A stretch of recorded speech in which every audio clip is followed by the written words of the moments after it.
October 19 ആരംഭിക്കുന്ന India-Australia ഏകദിന പരമ്പരയ്ക്കുള്ള Indian സ്ക്വാഡിനെ ഇന്ന് പ്രഖ്യാപിച്ചേക്കുമെന്ന് റിപ്പോർട്ട്. നമസ്കാരം. ഫാസ്റ്റ് ക്രിക്കറ്റ് വാർത്തയുടെ പുതിയ വീഡിയോയിലേക്ക് എല്ലാവർക്കും സ്വാഗതം. ക്രിക്കറ്റ് ലോകത്തെ ഏറ്റവും പുതിയ വാർത്തകൾ അറിയാൻ ഈ ചാനൽ സബ്സ്ക്രൈബ് ചെയ്യാൻ മറക്കരുത്.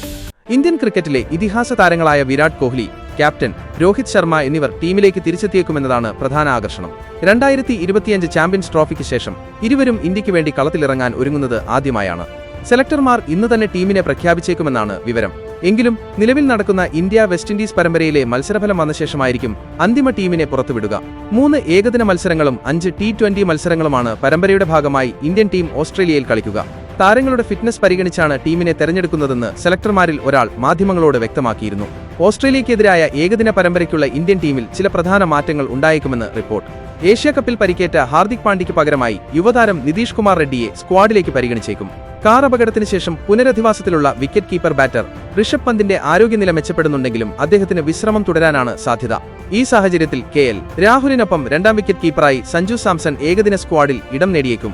നവംബറിൽ ദക്ഷിണാഫ്രിക്കയ്ക്കെതിരെ നാട്ടിൽ ടെസ്റ്റ് പരമ്പര വരാനിരിക്കുന്നതിനാൽ പ്രധാന താരങ്ങളായ ജസ്പ്രീത് ബുംറ, ടെസ്റ്റ് നായകൻ ശുഭ്മാൻ ഗിൽ, കുൽദീപ് യാദവ് എന്നിവർക്ക് ഓസ്ട്രേലിയൻ പര്യടനത്തിൽ വിശ്രമം അനുവദിക്കാനുള്ള സാധ്യതകളുമുണ്ട്.